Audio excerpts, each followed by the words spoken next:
Hello. नमस्कार साथियों, स्वागत है आप सभी का आपके अपने यूट्यूब चैनल जी के भाई माधवराम सर पर। मैं मूलचंद प्रजात आपका हार्दिक स्वागत करता हूं आपके अपने यूट्यूब चैनल पर। देखो साथियों, अभी हमें जो मॉक टेस्ट प्रैक्टिस सेट जो सोल्व कर रहे थे अपने एसएससी जीडी के मैथ के, तो उनमें आज अपना जो मैथ का जो एक मॉक टेस्ट और सोल्व करने जा रही है इसी क्रम के अंदर। और आप सभी इन मॉक टेस्ट पे ज़्यादा से ज़्यादा कंसंट्रेट करें और अपना जो स्कोर बोर्ड चेक करते रहें कि आपको इसमें से कितने टाइप के जो क्वेश्चन जो आपको आते हैं इसमें से। और ये जो मॉक टेस्ट हम जो जो सोल्व कर रहे हैं रोज़ रोज़ जो आपके लिए जो करवा रहे हैं सॉल्यूशन यहाँ, ये आपके लिए बहुत ही बेनिफिशियल है, जो इनका आपको एसएससी जीडी के अंदर बहुत ही लाभ मिलने वाला है। तो साथियों, स्टार्ट करते हैं आज की अपनी इस क्लास को। देखिए, पहला क्वेश्चन है, 2 + 4 + 6 + 40 का मान क्या है। देखो, इस क्वेश्चन में अगर हम दो तरीके से देखें तो यहाँ पहला अपना सम संख्या है सारी अपने पास, सारी संख्या आपके पास सम संख्या है 2 + 4 + 6 + 40 के अकॉर्डिंग, यानी जो अपने पास एक सीरीज है यहाँ से लास्ट अप टू 40 तक। ठीक है, तो देखो, मान लो अगर मैं यहाँ से कि अपना जो क्वेश्चन है पहला, इसमें हम स्टार्ट करें इसमें पहले क्वेश्चन को। देखो, मान लो मैं यहाँ से स्टार्ट करूँ इसमें कि 2 + 4 + 6 और इसके बाद जो सीरीज अपनी 40 तक जा रही है, यहाँ ध्यान दीजिए कि अगर मैं दो को यहाँ से अगर कॉमन निकालता हूँ तो क्या मेरे पास 1 + 2 + 3 और प्लस और लास्ट अप टू 40 तक प्लस। ठीक है, इस प्रकार 20 20 तक। तो इस प्रकार जो आपकी जो सीरीज है, क्या ये एक प्राकृत संख्या की सीरीज बन जाती है कि 1 2 3 और कहाँ तक 20 तक। तो प्राकृत संख्या के जो योग का जो फॉर्मूला था, एन प्राकृत संख्या के योग का हमें फॉर्मूला जो हम पढ़ते थे वो क्या था आपका, प्राकृत संख्याओं का योग। इसका फॉर्मूला था एन इंटू एन प्लस 1/2। तो एन आपके पास टोटल संख्या कितनी है, 20 है। 20 + 1 यानी कि 21 हो गया, और यहाँ बटे 2। लेकिन यहाँ बाहर गुणा में 2 हमने कॉमन निकाला था, वो 2 गुणा कर दो आप यहाँ। तो 2 से 2 कैंसिल हो गया आपका, 21 दूनी 42 यानी 420। क्या जाएगा इसका, 420। एक तरीके से आप इस प्रकार से कर सकते हैं आप नेचुरल नंबर्स के अकॉर्डिंग, यानी प्राकृत संख्या के अकॉर्डिंग। दूसरे तरीके से अगर आप इसको सोल्व करना चाहते हैं तो देखिए, आपके पास ये सारी सम संख्याएं थी। ठीक है, इस सीरीज को न लेकर आप इसमें चलते हैं। देखो, 2 4 6 और अप टू 40 तक, यानी 40 तक की संख्याओं में आपकी 20 संख्याएं सम हो गई। 20 ही कैसे होगी आपकी, विषम होगी। तो अपने पास 20 विषम संख्या आती हैं। 20 सम संख्या होगी आपकी, 20 सम और 20 विषम। तो हम यहाँ सम संख्या लेके चलें, विषम का तो अपने को यहाँ करना ही नहीं है, क्योंकि 2 से स्टार्ट आपकी, 2 से स्टार्ट, तो आप यहाँ सम संख्या के अकॉर्डिंग इसको लेके चलें। ठीक है, तो देखो, सम संख्या के योग का जो फॉर्मूला था, सम संख्या के योग का फॉर्मूला, सम संख्याओं का योग। तो सम संख्याओं का जो योग था, इसका फॉर्मूला क्या था आपके पास, n इंटू एन प्लस एक, n इंटू एन प्लस एक। ठीक है, n सम संख्या का योग formula n into n plus एक। तो n आपके पास कितने हैं, 20 हैं। तो 20 इंटू 20 + 1 कितना हो गया आपके पास, 21। 21 दूनी 42 यानी 420। 420 का इसका सही आंसर हो जाएगा। तो आप दोनों तरीके से इसको सोल्व कर सकते हैं। इस प्रकार का अगर क्वेश्चन आपके पास आता है तो आप इसको कॉमन संख्या लेके, सम संख्याओं की एक सीरीज आपके पास आए तो आप इसमें से कॉमन संख्या 2 निकाल के भी इसको सोल्व कर सकते हैं। या आप सम संख्या के अकॉर्डिंग, 20 सम संख्या आपके पास आ रही है तो वहां से आप इसका मान निकाल सकते हैं। ठीक है, तो चलिए नेक्स्ट क्वेश्चन के ऊपर।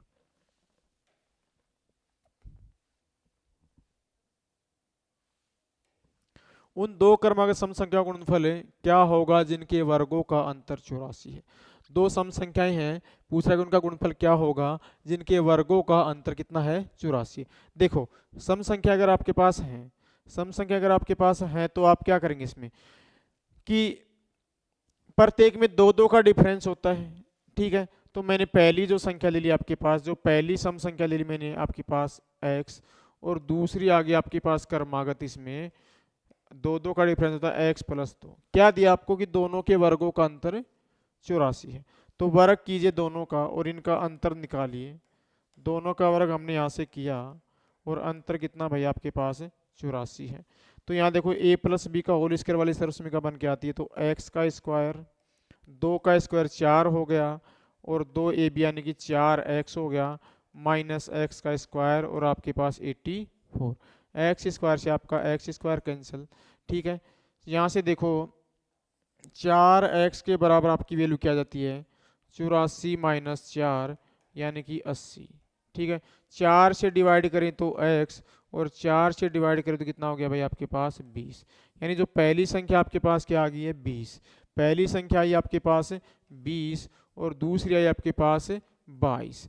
क्या पूछा इसने कि संख्याओं का गुणनफल, तो गुणनफल करें तो इनका गुणा कर दो, 22 दूने 44 और 440 जो इसका करेक्ट आंसर हो जाएगा। दो संख्याएं दे दे आपके पास, इस प्रकार से सम संख्याएं ना था कि आपके पास अगर विषम संख्याएं भी देता है तो भी वही बात है, विषम संख्याओं में भी आपके दो दो का डिफरेंस होता है, तो वो भी इसी प्रकार से आप उसमें अप्लाई कर सकते हैं। ठीक है, तो चलिए नेक्स्ट क्वेश्चन के ऊपर आपके, वह बड़ी से बड़ी संख्या ज्ञात कीजिए जैसे 52, 68 और 116 को भाग देने पर हर बार समान शेषफल बचे।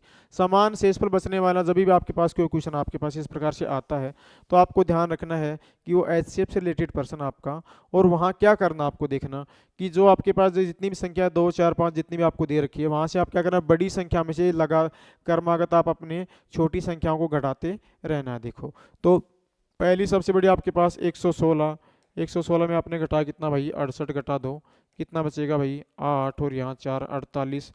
ठीक है, फिर उसके पास 116 में से क्या घटा दो भाई 52 को घटा दो, कितना बचेगा आपके पास 64 बच जाएगा, और फिर आपका 68 में से किसको घटा दो 52 को घटा दो, यानी कितना बच जाएगा आपके पास 16। ठीक है, तो पहले आप जो क्रमांक संख्या उनको घटा लो बड़ी संख्या में से, अब निकाल दो इनका एचसीएफ तीनों का, तो तीनों को जो एचसीएफ आया कितना आएगा आपके पास 16 आएगा। तो जो आपके पास वो बड़ी से बड़ी संख्या है ना, बड़ी से बड़ी संख्या आपके पास क्या बन जाएगी, बड़ी से बड़ी संख्या होगी आपकी 16, क्या आएगी 16। ठीक है, तो क्या आंसर आ जाएगा इसका 16। जब भी ऐसा क्वेश्चन आपको दिखाई दे इस प्रकार के प्रश्नों में तो आपको क्या करना है, क्रमागत संख्याओं में से घटाते रहना, जैसे ये संख्या में से ये घटा दो, इसमें से ये घटा दो, फिर आगे जो नेक्स्ट संख्याएं बड़ी हैं उनमें से छोटी को क्रमागत रूप से घटाते हुए चलना है, और घटा के चलने के बाद आपको क्या निकाल देना, लास्ट में एचसीएफ निकाल देना। एचसीएफ अपना कितना है 16, तो बड़ी से बड़ी संख्या क्या आपकी 16 आएगी, तो कौन सा ऑप्शन हो जाएगा, ऑप्शन सी जो इसका करेक्ट आंसर हो जाएगा। ठीक है, तो चलिए नेक्स्ट क्वेश्चन के ऊपर,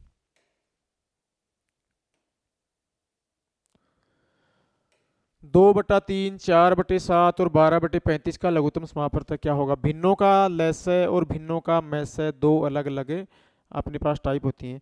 तो भिन्नों का जब आपके पास भिन्न है और आपको निकालना है भिन्नों का लसय यानी कि एलसीएम, भिन्नों का आपको क्या निकालना है एलसीएम निकालना है, तो आपको क्या निकालना है भाई अंशों का एलसीएम निकाल देना है, और जो हर है आपके पास हरों का निकाल देना आपको एचसीएफ, हरों का क्या निकाल देना आपको एचसीएफ निकाल देना है। ठीक है, तो देखो भाई आपके पास भिन्न कितनी थी 2/3, 4/7 और 12/35, तो आपको इनका निकालना है एलसीएम, तीनों का क्या निकाल देना है एलसीएम, तो एलसीएम क्या आएगा 12। एचसीएफ इन तीनों का आप एचसीएफ निकालेंगे, एचसीएफ निकालेंगे इन तीनों का, तो क्या आ जाएगा एक, क्या आएगा एक, क्योंकि वो बड़ी से बड़ी संख्या वो क्या आपकी एक है जो इन तीनों को डिवाइड कर सकती है, इसके अलावा और कोई भी ऐसी कॉमन संख्या नहीं है जो इनको डिवाइड करे। तो इनका क्या आएगा 12/1 यानी कि 12, क्या आ जाएगा 12 आ जाएगा। तो 12 कौन सा ऑप्शन अपना, पहला ही ऑप्शन अपना इसका करेक्ट आंसर हो जाएगा, 12 जो क्या इनका इन भिन्नों का एलसीएम प्राप्त हो जाएगा। चलिए नेक्स्ट क्वेश्चन के ऊपर देखो, x अनुपात y 2/3, z अनुपात w 5x7y और x z अनुपात y w आपसे पूछा जा रहा है। देखो भाई x अनुपात y यानी कि x/y कितना आपका 2/3, ठीक है, और z अनुपात w यानी z/w कितना आपका 5x/7y।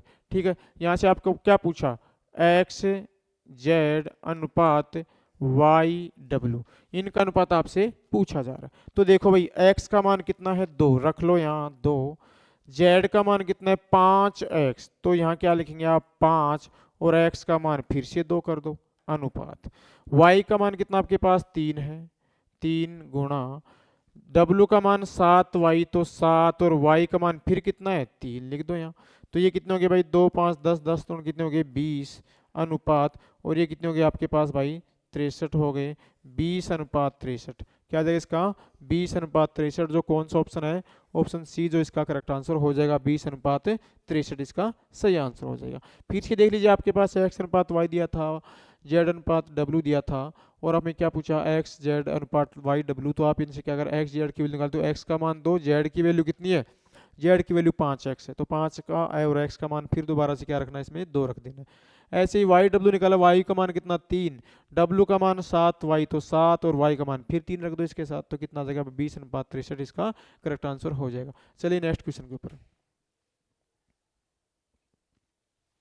राधा ने 5 वर्ष पूर्व 12% की दर से लिए गए ऋण पर साधारण ब्याज के रूप में 48 रुपये का भुगतान के प्रारंभ में उसने कितनी धनराशि रुपए में ऋण के रूप में ली थी। देखिए भाई, यहाँ आपके पास समय है, समय आपके पास कितना है भाई, जो आपके पास टी है वो कितना है आपका 5 वर्ष, कितना है 5 वर्ष। आपके पास जो रेट है इसकी दर वो कितनी है 12%, और आपका जो एस आई साधारण ब्याज वो कितना है 4,800 रुपये। ठीक है, आपसे क्या पूछा कि प्रारंभ में ऋण के रूप में ली गई राशि बताइए, तो ऋण के रूप में ली गई राशि क्या आपका मूलधन पूछा जा रहा है यहाँ।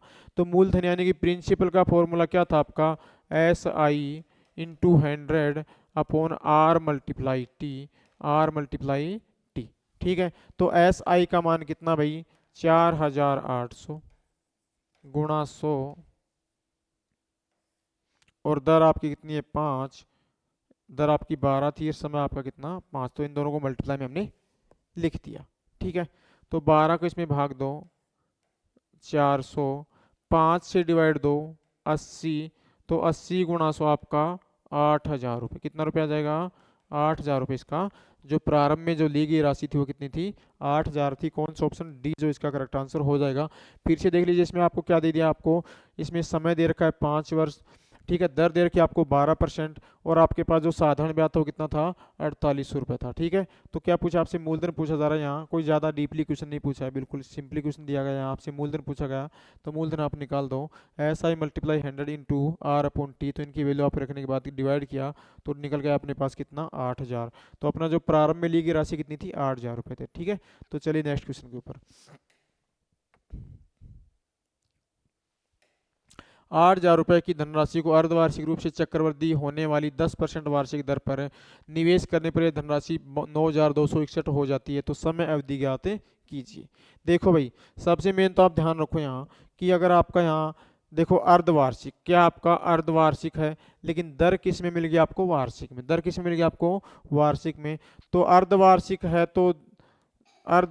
तो दर को क्या कर दो आप आधा कर दो, 10/2 यानी कि 5%, कितनी हो जाएगी 5% हो जाएगी। ठीक है, उसके बाद आप ध्यान दीजिए, इसमें आपका जो समय अवधि डबल आएगी, समय अवधि क्या आएगी डबल आएगी, और आप उसको काउंट करेंगे वर्ष में, तो क्या आएगा आपका उसका हाफ कर देना है। ठीक है, तो चलिए, आपने पढ़ा होगा अमाउंट का जो फॉर्मूला था, अमाउंट का, अमाउंट जो आपकी कुल देय राशि होती है वो अमाउंट होती थी, वो क्या आएगी आपका P इंटू 1+R/100, और इसकी पावर n, n या समय के लिए यूज किया था, t भी यूज कर लेते हैं n भी यूज कर लेते हैं।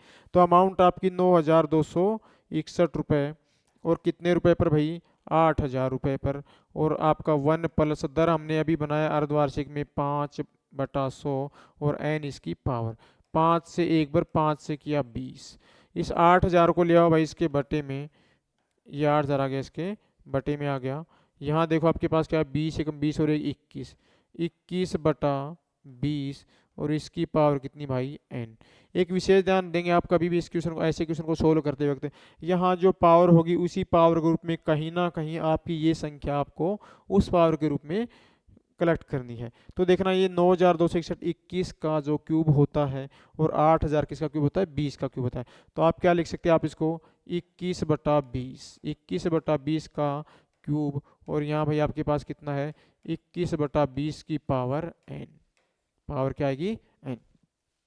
ठीक है, तो यहाँ देखो आपके पास क्या आया, n की वैल्यू कितनी आई भाई आपके पास 3, n की वैल्यू कितनी आएगी आपके पास यहाँ 3 वर्ष आएगी। दोनों तरफ आपने कंपेयर आज किया, या आप इसको काट सकते हैं ऐसे, तो दोनों तरफ कितना कंपेयर किया आपके पास है 3 का मान है। ठीक है, अब 3 जो वैल्यू है वो किस में, अर्धवार्षिक में, किस में है, अर्धवार्षिक में। तो वर्ष में अगर आप इसको काउंट करें, वर्ष में काउंट करें तो क्या करेंगे आप, 3/2, 3/2 यानी कि 1/1/2 वर्ष क्या बन जाएगा, 1/1/2 वर्ष। ये जो आपके पास राशि आई 3n, ये किस में थी, अर्धवार्षिक में थी। किस में थी आपके पास ये, अर्धवार्षिक, क्योंकि ब्याज का जो संयोजन था आपके पास यहाँ कैसा, अर्धवार्षिक था। तो आपने यहाँ वर्ष में काउंट किया तो क्या कर दो, इसका हाफ कर लो यहाँ, तो क्या आ जाएगा आपके पास इसमें 1.5 वर्ष, यानी 1/1/2 वर्ष इसका करेक्ट आंसर हो जाएगा। तो कौन सा ऑप्शन, ऑप्शन अपना जो पहला है वो इसका करेक्ट आंसर हो जाएगा। इस प्रकार क्वेश्चन अभी भी आपको मिले तो आपको देखो इसमें तो सबसे मेन ध्यान दो, आपके पास जो दर है वो किस रूप में दी, यहाँ दर आपके पास अर्धवार्षिक, तो दर को कर लो आधा।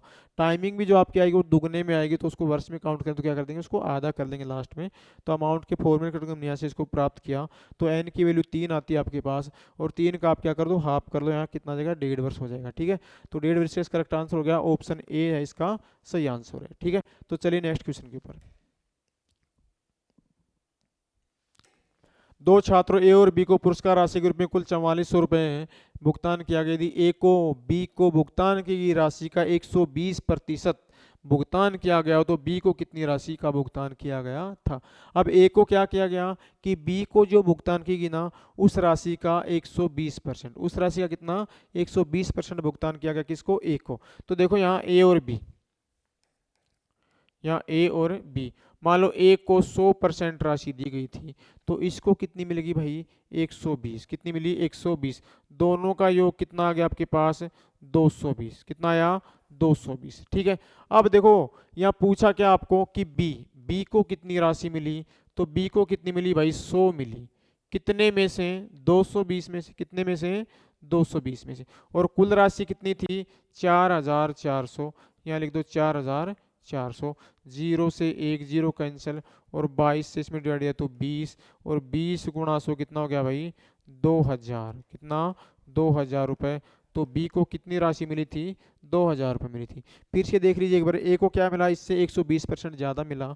तो बी को अगर 100 मिलता है तो इसको कितना मिलता है, 120 मिलता है। दोनों का कुल कितना हुआ, 220। अब पूछ रहा बी को कितना मिला, तो बी की अगर हम वैल्यू निकालें यहाँ से तो बी की वैल्यू क्या है, बी को 100 रुपये मिले। कितने में से, 220 में से। कुल राशि कितनी आपकी, 4400। तो आपके 2000 रुपये इसका करेक्ट आंसर हो जाएगा, जो कि कौन सा ऑप्शन है, ऑप्शन बी जो इसका करेक्ट आंसर है। ठीक है, तो चलिए नेक्स्ट क्वेश्चन के ऊपर।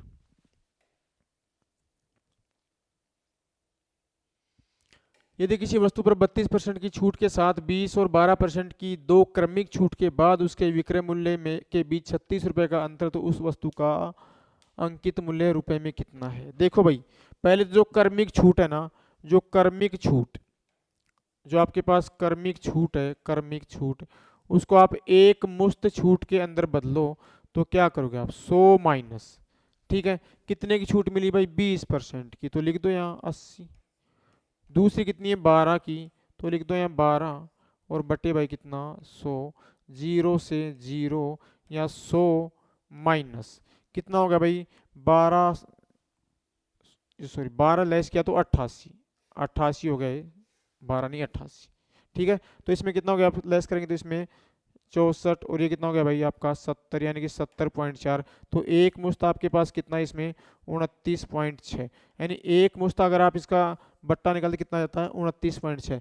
टोटल कितना था, कुल 32। तो 32 जो था और जो आपका एक मुश्त हमने निकाला, उस दोनों का जो अंतर कितना था आपके पास, अंतर था आपके पास 36 रुपये का। कितने रुपए का था, 36 रुपये का। ठीक है, तो यहाँ देखो इनका डिफरेंस अगर हम यहाँ से निकालते हैं तो कितना आता है यहाँ, 2.4। तो 2.4 का मान कितना है, 36 है। एक यूनिट की अगर मैं बात करूं यहाँ से तो कितना आएगा, 36/2.4। पॉइंट हटाते हैं तो यहाँ पे कितना लगा देना, 10 लगा देना। 12 से किया 2, 12 से किया 3, और 2 से किया तो 5। एक यूनिट का मान कितना आया, 1500। ठीक है, तो क्या पूछा, वस्तु का अंकित मूल्य। अंकित मूल्य अगर हम निकालें तो कोई भी राशि अपने आप में 100% होती है। तो 100 यूनिट का अगर आप मान निकालते हो, 100 यूनिट का, तो कितना आएगा, 15 गुणा 100, यानी कितना हुआ, 1500। कितना हो गया, 1500 रुपये इसका करेक्ट आंसर हो जाएगा। फिर से देख लीजिए एक बार क्वेश्चन में इसने बताया क्या है कि 32% की छूट और 2 क्रमिक छूट दी आपको कितनी 20% और 12%।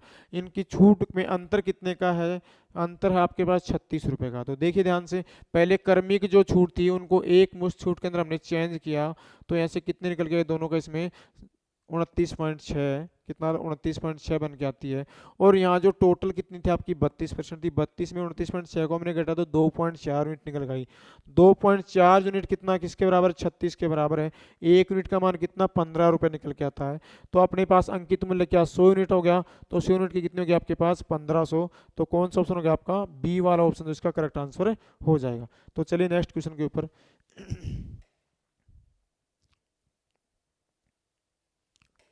ए किसी काम को 45 दिन में पूरा कर सकता है और वह 30 दिन तक काम करता है। ए एक काम को 45 दिन में पूरा कर सकता है और वह कितने दिन काम किया, उसने 30 दिन काम किया। और यदि बी शेष काम को 5 दिन में पूरा कर देता है तो बी अकेला पूरे काम को कितने दिन में कर लेगा। देखो ए ने क्या किया भाई, ए काम को 45 दिन में कर सकता है, कितने दिन में कर सकता है 45 दिन में। तो ए का जो 30 दिन उसने काम किया, तो 30 दिन का काम कितना हुआ, 30 दिन का काम, तो 30 दिन का कार्य कितना उसका भाई 30/45। ठीक है, तो 15 से 2, 15 से 3, यानी 2/3 भाग उसने काम कर लिया। अब शेष काम कितना बचा भाई, शेष कार्य आपके पास कितना बचेगा 1 - 2/3, तो यानी कितना आया 1/3। 1/3 कार्य क्या है, शेष है। 1/3 कार्य क्या है, शेष है। अब इस कार्य को बी कितने दिन में करता है, 5 दिन में करता है। यानी कि बी जो है कार्य का 1/5 भाग कितने दिन में कर देता है भाई, 3 दिन में, सॉरी 1/3 भाग को 5 दिन में कर देता है। यहाँ बी जो है कार्य का 1/3 भाग कितने दिन में कर देता है, 5 दिन में। तो बी अकेला कार्य को कितने दिन में करेगा, 5 × 3/1, यानी कि 15 दिन। कितने दिन में कर देगा बी अकेला उस कार्य को, 15 दिन में कर देगा। ठीक है, तो यहाँ देखो फिर से एक बार इसमें, एक काम कितने दिन में 45 दिन में, काम कितने दिन किया 30 दिन, यानी 2/3 भाग उसने कर लिया। शेष बच गया आपके पास कितना 1/3, कितना बच गया 1/3। 1/3 काम यानी बी जो 1/3 काम वो 5 दिन में करता है, तो बी पूरा कंप्लीट काम कितने दिन में कर लेगा, कार्य को 15 दिन में उसको कर लेगा। ठीक है, तो आप इसको सीधा वैसे भी लिख सकते भाई, बी काम का 1/3 भाग 5 दिन में करता है, तो कंप्लीट काम को 5 × 3 15 दिन में कर देगा। ठीक है, तो बी कार्य कितने दिन में करेगा, 15 दिन में करेगा। ठीक है, चलिए नेक्स्ट क्वेश्चन के ऊपर। एक बार इसका ऑप्शन कौन सा हो गया अपना 15 दिन, ऑप्शन सी जो इसका करेक्ट आंसर हो जाएगा, 20 काम को 15 दिन में कर लेगा। चलिए नेक्स्ट क्वेश्चन के ऊपर। किसी बाल्टी का 4/12 भाग 5 मिनट में भरता है, तो शेष बाल्टी भरने में लगने वाला समय ज्ञात करें। देखो भाई 4/11 भाग जो है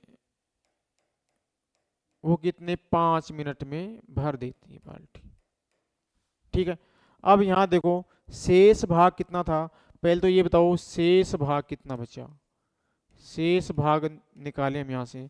शेष भाग कितना बच गया भाई, देखो 1 - 4/11, तो कितना हो गया शेष भाग आपके पास 7/11 शेष भाग है। शेष भाग कितना है 7/11।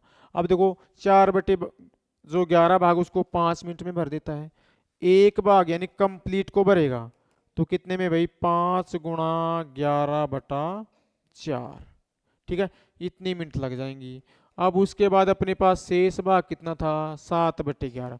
अब 7/11 भाग को अगर ये भरता है तो 5 × 11/4 गुणा 7/11। ठीक है, तो 11 से 11 कितना आएगा भाई आपके पास 35/4, 35/4 मिनट, 35/4 मिनट। ठीक है, अब 35/4 मिनट को आप इसमें चेंज करते हैं तो कितना आएगा 4 × 8 = 32, 8 मिनट तो कंप्लीट। ठीक है, बची कितनी 3/4 मिनट, 3/4 मिनट है ना, 3/4 मिनट को आप बदल दो सेकंड में, तो कितना हो गया भाई 15 और 15 × 3 = 45, यानी कि 45 क्या आ गया आपके पास सेकंड बन जाती इसकी। तो कितना आएगा 8 मिनट और 45 सेकंड। कितना टाइम लगेगा टोटल इसमें 8 मिनट 45 सेकंड। फिर से देख लीजिए, इसमें बहुत ही इजीली, ज़्यादा हार्डनेस नहीं इसमें। 4/12 भाग 5 दिन में भर देता है। और कंप्लीट को भरेगा तो कितना भाई, 5 × 11/4 में। ठीक है, कितना आपको 7/11 भाग को भरना है, तो 7/11 से मल्टीप्लाई कर दो। तो 11 से 11 कैंसिल, 35/4 मिनट आती है आपके पास। 35/4 मिनट आप इसको चेंज करते हैं तो 8 से कंप्लीट 4 इसमें डिवाइड दिया तो 8 मिनट कंप्लीट आ गई। 3/4 मिनट शेष बचती हैं। 3/4 को आपने सेकंड में बदल दिया, 45 सेकंड आ गई। तो 8 मिनट और 45 सेकंड में बाल्टी का जो शेष भाग है वो भर जाएगा। तो कितना भाई, अपना ऑप्शन जो डी है इसका करेक्ट आंसर हो जाएगा 8 मिनट और 45 सेकंड। चलिए नेक्स्ट क्वेश्चन पे। पाइप ए और बी एक टंकी को क्रमशः 15 घंटे और 18 घंटे में खाली कर सकते हैं, और पाइप सी इस टंकी को 6 घंटे में भर सकता है। यदि सभी तीनों पाइप एक साथ खोल दिए, टंकी का 2/3 भाग भरने में कितने समय भर जाएगा, कितने समय में वो भर जाएगा। देखो भाई, यहाँ ए बी सी 3 पाइप हैं, ए बी और सी। ठीक है, जो ए और बी कितना भाई, 15 और 18, तो ये 15 घंटे में 15 घंटे, ये 18 घंटे, और ये भाई आपका 6 घंटे। ध्यान दीजिए, ये दोनों खाली वाले पाइप हैं। कैसे हैं, खाली वाले पाइप। तीनों का पहले निकाल दो एलसीएम। देखो कितना आ जाएगा भाई इसका, 90। कितना आ जाएगा, 90। यानी कुल जो भाग है उसको 90 घंटे में वो देखो। अब यहाँ देखो, खाली करने वाले भाग 15 6 बार माइनस 18 5 बार, और 6 भाई 15 ये प्लस का आएगा। क्योंकि जो आपके पास ये कैसे पाइप है, ये भरने वाला पाइप है, और ये दोनों कैसे वाले पाइप है, ये खाली करने वाले। कैसे पाइप है, ये खाली करने वाले। अब देखो, अगर तीनों एक साथ चलते हैं, तीनों एक साथ चलते हैं, तो तीनों पाइप अगर चलते हैं एक साथ, तो टंकी कितने समय में भर जाएगी भाई। देखो यहाँ 6 और 5 11, और 11 15 में इसको 4, यानी 4/90। 4/90। ठीक है, यानी 90 इसका निकाले हम यहाँ से, तो 90/4 घंटे में तीनों पाइप टंकी को भरेंगे। किसको, टंकी को भर देंगे, तीनों एक साथ हो तो। लेकिन पूछ कर रहा है 2/3, कितना भाग, 2/3, तो 90/4, और 2/3 भाग के लिए 2/3। यहाँ 2 से कर दो भाई, इसमें 2 आ गया, 3 से किया यहाँ 30, और 2 से किया तो यहाँ 15। तो कितने घंटे लग जाएंगे, 15 घंटे लग जाएंगे। कितने घंटे लग जाएंगे, 15 घंटे लग जाएंगे इसमें। तो क्या आ जाएगा भाई इसमें, ऑप्शन अपना कौन सा आ रहा है इसमें, 15 घंटे। डी वाला जो ऑप्शन इसका करेक्ट आंसर हो जाएगा, डी वाला ऑप्शन। डी ऑप्शन क्या है इसका करेक्ट आंसर हो जाएगा। फिर से देख लीजिए, इसमें ए बी और सी 3 पाइप हैं। ए और बी खाली करने वाले पाइप हैं, सी वाला क्या, भरने वाला पाइप है। तीनों अगर एक साथ खोलें तो अपने पास कितने टाइम में भरेंगे, वो 90/4 घंटे में ये पूरी टंकी को भर देंगे। ठीक है, ये पूरी टंकी को क्या कर देंगे, भर देंगे 90/4 घंटे में। लेकिन हमें तो क्या पूछा है कि टंकी का 2/3, कितना भाग पूछा है, 2/3। तो 2/3 के लिए 2/3 से गुणा कर दो। यहाँ कितने घंटे निकल आए, 15 घंटे निकल के आए। तो कौन सा ऑप्शन, डी ऑप्शन इसका क्या हो जाएगा, करेक्ट आंसर हो जाएगा। ठीक है, तो चलिए नेक्स्ट क्वेश्चन पे। दो शहरों के बीच की दूरी 55 किलोमीटर प्रति घंटा की चाल से 8 घंटे में तय की जाती है। यदि चाल को 25 किलोमीटर प्रति घंटा बढ़ा दें तो कितने समय में घंटे और मिनट की बचत होगी। देखो भाई, चाल आपकी कितना भाई, 55 किलोमीटर प्रति घंटा चाल है, और आप समय कितना ले रहे हैं यहाँ, और इसके अकॉर्डिंग आप समय कितना ले रहे हैं, 8 घंटे। कितने घंटे, 8 घंटे आप समय ले रहे हैं। तो आपके पास जो दूरी है, जो दूरी क्या होगी आपके पास, ये बताओ। दूरी होगी भाई आपके पास 8 5 40, और फिर ये 40 और 4 44, 440 किलोमीटर की दूरी आपके पास इसमें शामिल होगी। अब क्या कहता है कि चाल को 25 किलोमीटर बढ़ा दें। ठीक है, 25 किलोमीटर चाल आप क्या कर दें, बढ़ा दें। चाल बढ़ाने पर लगा समय, कितना समय लगेगा।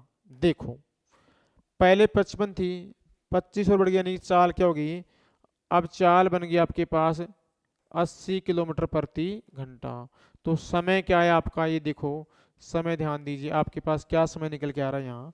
तो देखो 440 दूरी बटे चाल, समय क्या आएगा दूरी बटे चाल। और ये कितनी भैया आपके पास 80, जीरो से जीरो, चार से काट दो भैया 11, चार से काट दो यहाँ 2।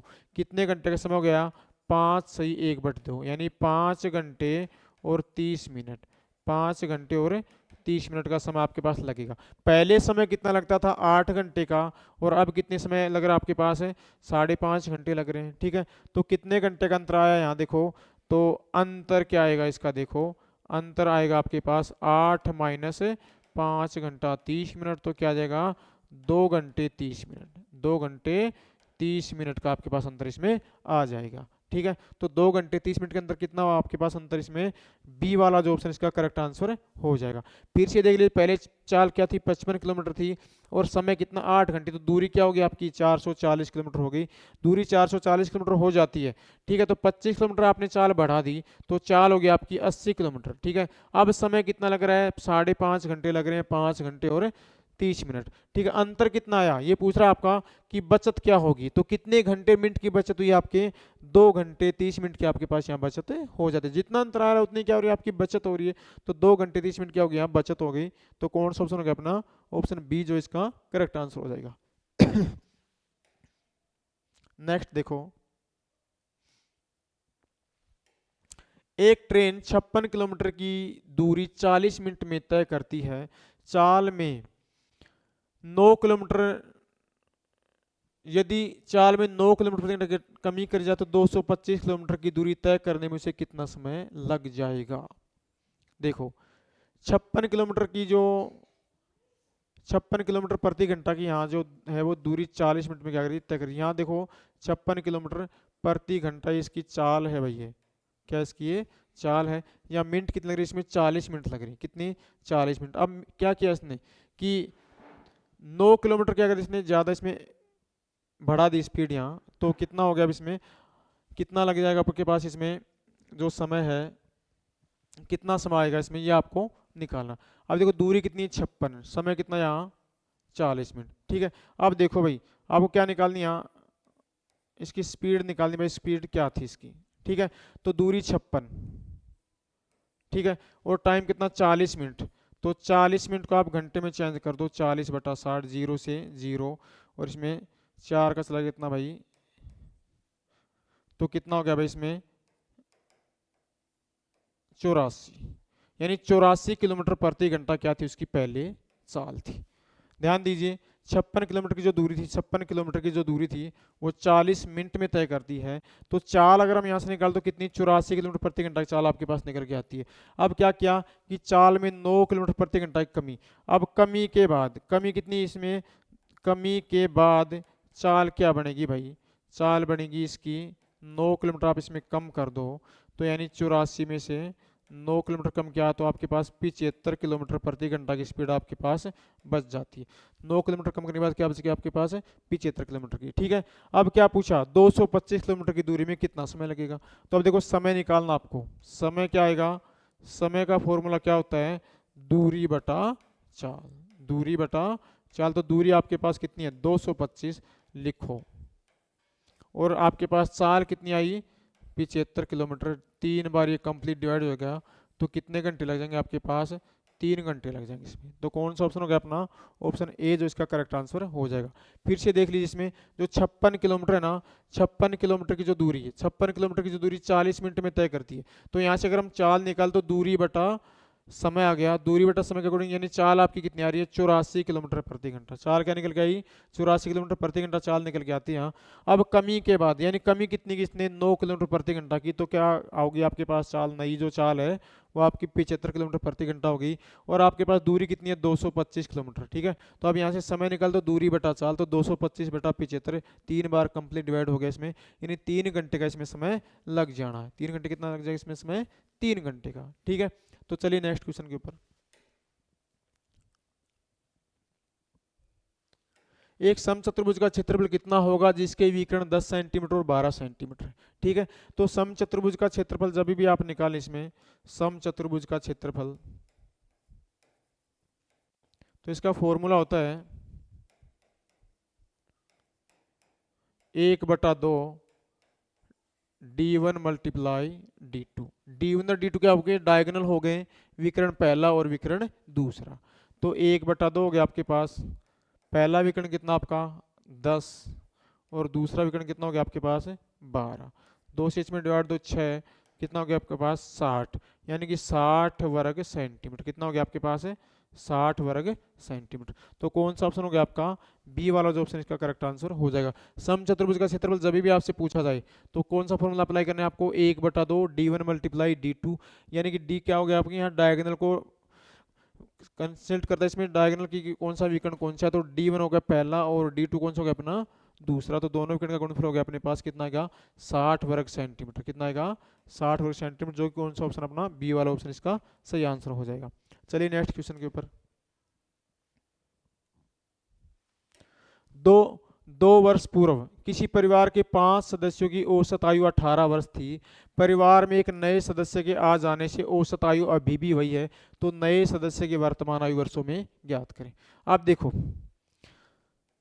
2 वर्ष पूर्व, 2 वर्ष पूर्व सदस्य कितने 5, 5 सदस्यों की जो आयु का योग हम निकालें, 5 सदस्यों की आयु का योग, तो क्या आ जाएगा भाई 5 गुणा 18 यानी कि 90 वर्ष। कितना हो जाएगा, औसत आयु कितनी 18 थी, सदस्य कितने 5 थे, तो योग कितना आएगा इनका 90 वर्ष। लेकिन ये कब की बात है, 2 वर्ष पूर्व की।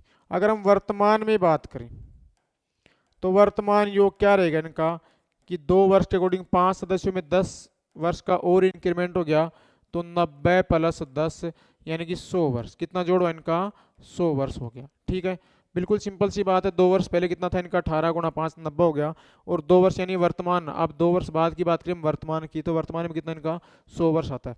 अब क्या किया इसने कि परिवार में एक नए सदस्य के आ जाने से औसत आयु भी हुई है। नया सदस्य आ गया तो कितने हो गए 6, तो 6 सदस्य हो गए और औसत में कोई चेंजमेंट नहीं, तो 6 सदस्यों का योग कितना हो गया भाई 6 गुणा 18 108 वर्ष। कितना हो गया 108 वर्ष। ठीक है, फिर से देख लीजिए, इसमें नया सदस्य जोड़ दिया 6 सदस्य हो गए और अब उनका योग कितना हो गया 108 वर्ष। क्या कह रहा है ये कि नए सदस्य की वर्तमान आयु क्या है, तो जो नया सदस्य है वो कितने वर्ष इंक्रीमेंट हुआ 8 वर्ष। तो जो नया सदस्य है ना उसकी वर्तमान आयु क्या आएगी भाई, नया सदस्य 8 वर्ष का। कितने वर्ष का है भाई 8 वर्ष का। ठीक है, तो कौन सा ऑप्शन हो गया इसका, ऑप्शन सी जो इसका करेक्ट आंसर हो जाएगा।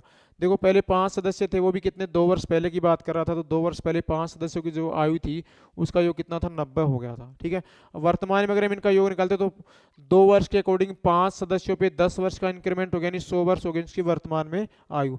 अब एक सदस्य और जोड़ दिया, सदस्यों के कितने 6, अब 6 सदस्यों का कितना हो गया 108 वर्ष। तो नया सदस्य जो बढ़ा इसमें तो कितने वर्ष की इंक्रीमेंट हुई, यहाँ 8 वर्ष की इंक्रीमेंट हुई है। तो जो नया सदस्य था उसकी आयु कितनी है 8 वर्ष। कितनी आयु उसकी 8 वर्ष। ठीक है, तो ऑप्शन कौन सा होगा अपना सी वाला ऑप्शन इसका करेक्ट आंसर हो गया। चलिए नेक्स्ट क्वेश्चन पे। 3 संख्याएं 1 2 3 के अनुपात में यदि दूसरी तीसरी संख्या का औसत 45 हो तो पहली दूसरी संख्या का औसत क्या होगा। देखो भाई मान लो मैं तीनों संख्याओं को ए बी सी डिनोट कर दूं, ए बी और सी से। ठीक है, अनुपात कितना 1 2 और 3। क्या कह रहा है ये कि पहली और दूसरी और तीसरी संख्या का औसत कितना है 45। ठीक है, तो दूसरी और तीसरी संख्या का देखो